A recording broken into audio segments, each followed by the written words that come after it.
आता एक मोठी बातमी, फर्निचरच्या दुकानाला भीषण आग लागल्याची घटना घडली आहे। 5 जणांचा त्यामध्ये दुर्दैवी मृत्यू झालेला आहे। अहिल्यानगर जिल्ह्यातल्या नेवासा इथे ही दुर्दैवी घटना घडली आहे। नेवासा फाटा येथील कालिका फर्निचरला भीषण आग लागलेली आहे। आगीमध्ये कुटुंबातील 5 जणांचा गुदमरून मृत्यू झाल्याची दुर्दैवी घटना घडली आहे। या क्षणाची मोठी घडामोड किंवा बातमी आपण पाहतोय। फर्निचरच्या दुकानाला भीषण आग लागल्याची घटना अहिल्यानगरच्या नेवासा इथे घडलेली आहे। नेवासा फाटा येथील कालिका फर्निचरला भीषण आग लागली आणि या आगीमध्ये एकाच कुटुंबातील 5 जणांचा गुदमरून मृत्यू झाल्याची दुर्दैवी घटना घडली आहे। एका फर्निचरच्या दुकानाला भीषण आग लागल्यामुळे एकाच कुटुंबातील 5 जणांचा गुदमरून मृत्यू झाला आणि या संदर्भात अधिक माहिती देत आहेत आमचे प्रतिनिधी हरीश दिमोटे आपल्यासोबत जोडले गेलेले आहेत। हरीश, मध्यरात्री साधारण 1 वाजेच्या नंतरची ही दुर्दैवी घटना आहे। अहिल्यानगर जिल्ह्यातील नेवासा फाटा येथील कालिका फर्निचर जे आहे, मयूर रासने यांचं हे फर्निचरचं दुकान आहे आणि ज्या ठिकाणी त्यांचं घर देखील आहे त्या ठिकाणी ते सगळे राहत होते आणि रात्री या ज्या फर्निचरच्या मॉलला किंवा या दुकानाला जेव्हा आग लागली तेव्हा त्याचं जे धुराचे लोळ आहेत ते सगळे त्या घरामध्ये पसरले आणि कुटुंबियांना काही कळण्याच्या आतच मृत्यूने त्यांना गाठलेला आहे। ज्यामध्ये मयूर रासने वय 45, त्यांची पत्नी पायल वय 38, त्यांची 2 मुलं अंश 10 वर्षाचा आणि चैतन्य 7 वर्षाचा यांच्यासह त्यांची आजी जी आहे यांचा गुदमरून यामध्ये मृत्यू झालेला आहे। तर एक जण जो आहे तो अत्यवस्थ आहे, त्याच्यावरती नगरमध्ये उपचार देखील सुरू आहेत। जेव्हा ही आग लागली त्यावेळी आजूबाजूच्या नागरिकांनी तात्काळ प्रशासनाला कळवलं आणि पोलीस असतील, अग्निशमन दल असेल, तात्काळ घटनास्थळी पोहोचले। त्यांनी आग आटोक्यात आणली, मात्र आगीने इतकं भीषण रूप धारण केलेलं होतं, धुराचे लोळ, त्यामुळं कुटुंबियांचा दुर्दैवी यामध्ये मृत्यू झालेला आहे। ठीक आहे हरीश, धन्यवाद या सविस्तर माहितीसाठी। श्रावणी सोमवारच्या निमित्ताने राज्यातल्या विविध शिवमंदिरांमध्ये भाविकांनी दर्शनाला गर्दी केलेली आहे। त्र्यंबकेश्वरमधील शिवमंदिरात भाविकांनी मोठी गर्दी केली आहे। देशभरातून आलेल्या भाविकांमुळे मंदिर परिसर भाविकांच्या गर्दीनं फुलून निघाले। तर श्री क्षेत्र भीमाशंकर मंदिरातही पहाटेपासूनच भाविक रांगेत उभे आहेत। महापूजा आणि आरती झाल्यानंतर भाविकांना दर्शन सुरू करण्यात आलेलं आहे। दरम्यान वेरूळच्या कृष्णेश्वर मंदिरात भाविकांची रात्रीपासूनच अलोट गर्दी पाहायला मिळते। मंदिर परिसरातील गर्दी लक्षात घेता पोलिसांचा चोख बंदोबस्त तैनात करण्यात आलेला आहे। त्याचबरोबर औंढा नागनाथमधील नागनाथ मंदिरात भाविकांची रीघ पाहायला मिळते। पहाटे 2 वाजता मंदिर भाविकांसाठी उघडण्यात आलं, तर परळीतील वैजनाथ मंदिरातही भाविकांची दर्शनासाठी रीघ लागली आहे। हर हर महादेवच्या गजरात आणि भाविकांच्या गर्दीनं मंदिर परिसर फुलून गेलंय। आणि नाशिकच्या त्र्यंबकेश्वर या परिसरातून किंवा मंदिरातून थेट आढावा देत आहेत आमचे प्रतिनिधी लक्ष्मण घाटोळ आपल्यासोबत जोडले गेलेले आहेत।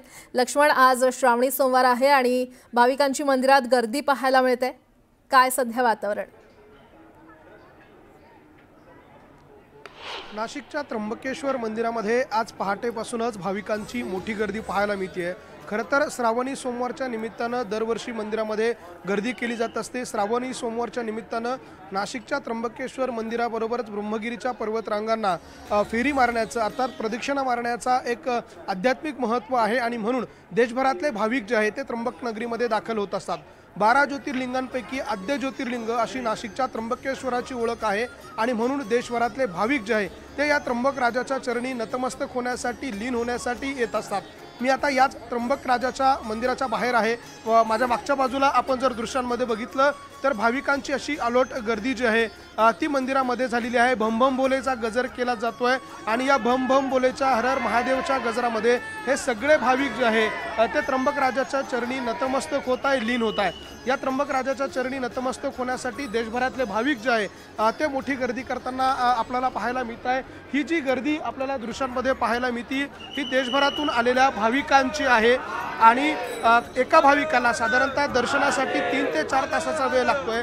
असं असताना देखील भाविक जे आहे ते रांगेमध्ये उभे आहे। आपण काही भाविकांशी बोलूया। कहाँ से आए हो? हम मुंबई से आए, मुंबई से 2 साल हो गए। आणखी काही भाविक सांगलीवरून आलो, सांगलीवरून आलो। सांगलीवरून आले? हां, किती वेळ झाला तुम्हाला रांगेत? तरी 2-3 तास झाले। आम्ही लोणावळ्याहून आलो। लोणावळ्यावरून आले? दरवर्षी येता का? हो, नाही ह्याच वर्षी आलोय, पण आम्ही रात्री आलोय, सकाळी 6 वाजता पासून दर्शनाला लागलो. आपण बघतोय अशा पद्धतीनं भाविकांची ही मोठी गर्दी जी आहे ती त्र्यंबक नगरीमध्ये झालेली आहे. मोठी गर्दी भाविकांची झाल्यानं खरं तर अनेक भाविकांना दर्शनासाठीचा एक मोठा वेळ जो आहे तो लागतोय. आपण ही दृश्य बघतोय, भाविकांमध्ये प्रचंड उत्साह आहे. हर हर महादेवचा गजर केला जातोय, बम बम भोलेचा गजर या भाविकांकडनं केला जातोय. आपण ही सगळी दृश्य बघतोय नाशिकच्या त्र्यंबकेश्वर मंदिरातली आहे आणि त्र्यंबकेश्वराच्या चरणी लीन होण्यासाठी देशभरातले भाविक हे आज त्र्यंबक नगरीमध्ये दाखल झालेले आहे. आणि एकूणच जर आपण बघितलं तर श्रावणी सोमवारच्या निमित्तानं दरवर्षी भाविकांची जी गर्दी मंदिरामध्ये होत असती त्याच स्वरूपाची गर्दी आज देखील पाहायला मिळते. आज चौथा आणि शेवटचा श्रावण सोमवार आहे आणि म्हणून आजची ही मोठी गर्दी जी आहे ती पाहायला मिळते. ठीक आहे, ही थेट दृश्य आपण पाहतोय. मुंबईमध्ये मुसळधार पाऊस सध्या सुरू आहे. गेल्या 2 दिवसांपासून मुंबईमध्ये मुसळधार पाऊस सुरू असल्याचं पाहायला मिळते आणि तिसऱ्या दिवशी देखील जोरदार पावसानं सुरुवात केलेली आहे. सकाळपासूनच जोरदार पाऊस सुरू आहे. खरं तर आठवड्याचा हा पहिला दिवस, सोमवारचा दिवस, नागरिकांची कामाला जाण्याची लगबग. मात्र त्यातही जोरदार पाऊस सुरू असल्यानं सखल भागात पाणी साचलेलं आहे. मुंबईमध्ये सध्या मुसळधार पाऊस सुरू असल्याचं पाहायला मिळतंय. मुंबईतली ही काही परिसरातली दृश्य आपण पाहतोय आणि सततच्या या पावसामुळे सखल भागामध्ये पाणी साचायला सुरुवात झाली आहे. तर हवामान खात्याकडून देखील आज मुंबईला आणि ठाण्याला ऑरेंज अलर्ट जारी करण्यात आलेला आहे. मुसळधार पावसाचा अंदाज वर्तवण्यात आलेला आहे. सकाळपासूनच मुंबईमध्ये मुसळधार पाऊस सुरू आहे. गेल्या 2 दिवसांपासून मुंबईमध्ये अतिमुसळधार पाऊस पाहायला मिळाला आहे आणि आजही आठवड्याच्या पहिल्या दिवशी सोमवारी जेव्हा कामाला सगळ्यांची जाण्याची कामगारांची खरं तर लगबग असते आणि त्यामुळे सध्या सखल भागामध्ये पाणी साचलेलं आहे आणि नागरिकांना मात्र त्रास सहन करावा लागतोय कारण मुंबईच्या अनेक सखल भागात पाणी साचलेलं आहे. मुंबईमध्ये मुसळधार पाऊस सुरू आहे. सोलापूर जिल्ह्यातील मागच्या आठवड्याभरापासून मुसळधार पाऊस जो पडतोय त्यामुळे सीना नदीच्या पाणलोट क्षेत्रामध्ये मोठ्या प्रमाणात वाढ झाली आहे. नदीतली पाण्याची आवक वाढल्यामुळे सीना नदी दुथडी भरून वाहते. सीना नदी पात्रामध्ये सुमारे 30,000 क्युसेक्सचा पाण्याचा विसर्ग सोडण्यात आलाय. त्यामुळे नदीकाठच्या शेती पिकांमध्ये पाणी साचलंय. ही दृश्य आहेत सोलापूरच्या सीना नदी पात्राची. पूर्णपणे हे पात्र विस्तीर्ण झालेलं आहे पाण्याच्या आवकीमुळे, कारण पावसाचा जोरच तितका आहे. त्यामुळे नदीपात्रामध्ये पाण्याची आवक मोठ्या प्रमाणात झाली आहे आणि म्हणूनच हे विस्तीर्ण असं सीना नदी पात्र दिसतंय. ड्रोनच्या माध्यमातून घेतलेली ही दृश्य सोलापूरच्या सीना नदीची आणि नदीचं पात्र विस्तारलेलं आहे. हे पाणी आजूबाजूच्या शेत शिवारात घुसलेलं देखील दिसतंय.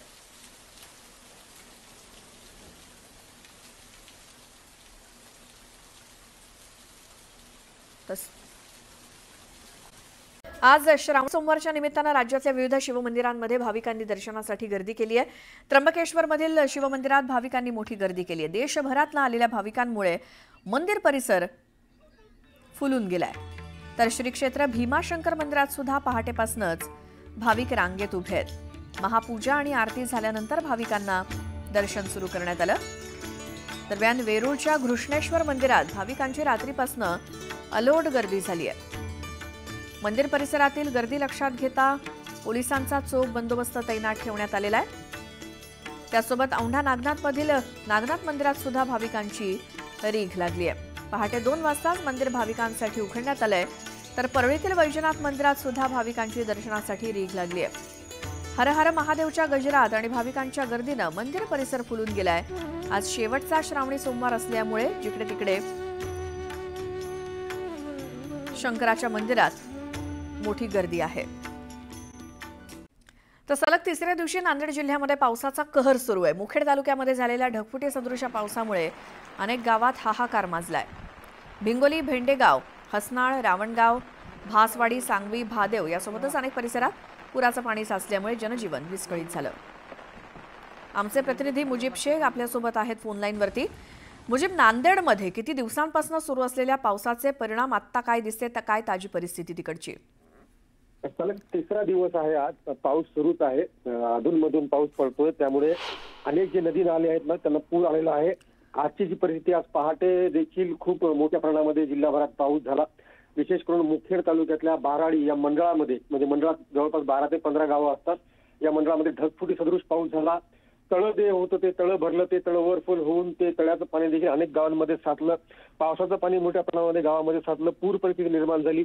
अनेक लोकांचं स्थलांतर करण्यात आलेलं आहे. एनडीआरएफची टीम देखील आता त्या गावांमध्ये पोहोचत आहे मदत कार्यासाठी.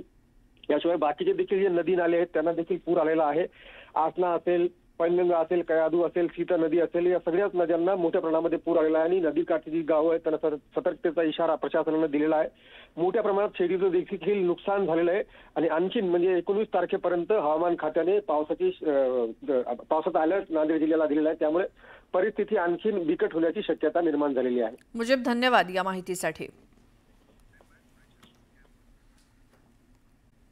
एक मोठी बातमी. राधानगरी धरणाचे सर्व दरवाजे उघडण्यात आलेत. 7ही स्वयंचलित दरवाजे उघडले गेलेत. धरण क्षेत्रामध्ये पावसाचा जोर वाढलेला आहे आणि जिल्ह्यातील 19 बंधारे पाण्याखाली गेलेत. नदीकाठच्या गावांना सतर्कतेचा इशारा दिलाय. कोल्हापुरातलं महत्त्वाचं मोठं राधानगरी धरण हे ओव्हरफ्लो झालंय आणि त्याचे 7ही स्वयंचलित दरवाजे आहेत. पाण्याची पातळी वाढली की हे दरवाजे आपोआप उघडतात आणि हे सगळे दरवाजे उघडले गेलेत. याचा अर्थ धरणामध्ये पाण्याची पातळी चांगलीच वाढलेली आहे. त्यामुळे नदीकाठची जी गावं आहेत त्यांना सतर्कतेचा इशारा देण्यात आलाय. पाणी पातळी कमी झाली की हे धरणाचे दरवाजे आपोआप बंद देखील होतात. कोल्हापुरातलं राधानगरी धरण हे आपण बघतोय, त्याचे 7ही दरवाजे उघडले गेलेत आणि पाण्याचा विसर्ग सुरू आहे. आणि आता पावसासंदर्भातल्या बातम्या आहेत. राज्यात पावसानं जोरदार पुनरागमन केलंय. आज देखील राज्याच्या अनेक भागात हवामान विभागानं ऑरेंज आणि रेड अलर्ट पावसाचा जारी केलाय. राज्याच्या विविध भागात 20 ऑगस्टपर्यंत पावसाचा मुक्काम कायम असणार आहे. सोमवार आणि मंगळवारी तर अतिवृष्टीचा इशारा देण्यात आलाय. रेड अलर्ट काही ठिकाणी जारी करण्यात आलाय.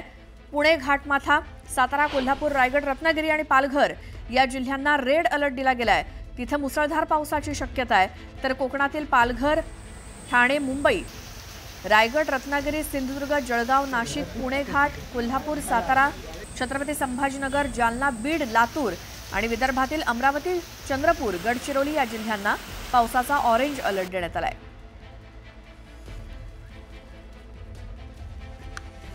तर राज्यात सर्वदूर मुसळधार पाऊस बरसल्यामुळे धरणांच्या पाणी पातळीत वाढ झाली आहे. त्यामुळे पाण्याची चिंता मिटली आहे. गोंदियामध्ये इटियाडोह धरण हे पूर्णपणे भरून वाहत आहे. त्यामुळे नदीकाठच्या गावांना हाय अलर्ट जारी करण्यात आलाय. तिकडे उत्तर महाराष्ट्रातील महत्त्वाचं धरण म्हणजे हतनूर धरण. मुसळधार पावसामुळे तिथे देखील जलसाठ्यात वाढ झाल्यामुळे धरणाचे 14ही दरवाजे उघडण्यात आलेत. विसर्ग सुरू आहे. तर कोल्हापुरातील राधानगरी धरणातून सुद्धा विसर्ग सुरू आहे. धरणाचे 3 दरवाजे उघडण्यात आले असून नद्यांच्या पाणी पातळीत वाढ झाली आहे. तर पश्चिम घाट भागातील कोयना धरणाच्या जलसाठ्यात वाढ झाली असून विद्युत निर्मिती गृहातनं विसर्ग सुरू आहे. तर तुळशी तलाव भरल्यामुळे मुंबईकरांना सुद्धा पाण्याच्या बाबतीत दिलासा मिळालाय. मुसळधार पाऊस पडल्यामुळे तुळशी तलाव ओव्हरफ्लो झालाय.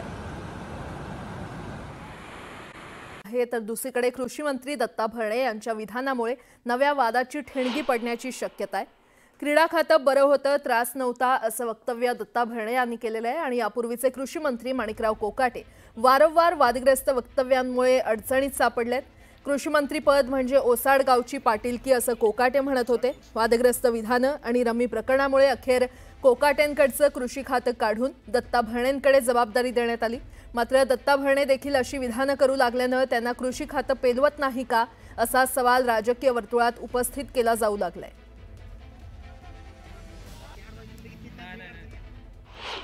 परवा दिवशी मी विदर्भात होतो, काल मी मराठवाड्यामध्ये होतो. त्यामुळे आता थोडं जरा पळावं लागतंय, थोडं फिरावं लागतंय. कृषीचा, आपल्या क्रीडाचा आणि त्या अल्पसंख्याकांचं थोडं बरं होतं. लय त्रास नव्हता, पण आता त्रास तर घ्यावाच लागेल. त्यामुळे त्रास म्हणणे हा त्रास नाही म्हणताय, पण आता ही जबाबदारीच आपण सगळ्यांनी कुठेतरी आपण ही जबाबदारीला कसं आपल्याला शेवटी आपल्याला हा विश्वास टाकलेला आहे. तर या विधानाची चर्चा सुरू झाल्यानंतर दत्ता भरणेंनी सारवासारव करण्याचा प्रयत्न केला. पाहूयात. त्रास होतोय असं मी केलेलं कधीच म्हटलेलं नाही. त्रास होतोय ना म्हणण्यापेक्षा क्रीडा खातं बरं होतं. नाही क्रीडा खातं बरं होतं म्हणण्यापेक्षा क्रीडा खातं बरं होतं. क्रीडा खात्यात थोडं काम कमी होतं.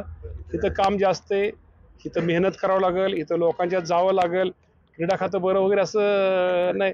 क्रीडा खातं बरं म्हणजे क्रीडा खातं असताना फिरता येत होतं.